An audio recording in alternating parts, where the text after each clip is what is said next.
How to activate American Express card. Hello everyone, I am Vishaka and welcome to our channel Create, Login and Delete. Let's get right into the tutorial. If you want to activate American Express card, then go ahead and open your preferred browser and in the search bar search for www.americanexpress.com. You will be led to the official webpage of American Express.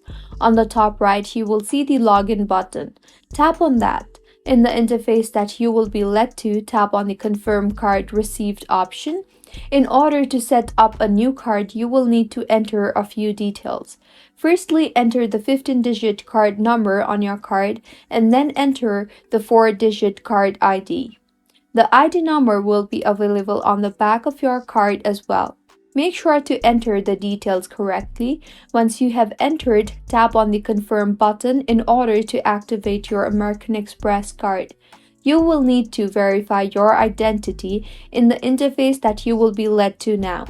So go ahead and verify your identity, and with this, your American Express card will be activated successfully. If you find this tutorial helpful, do subscribe to our channel. Thank you for staying with us until the end.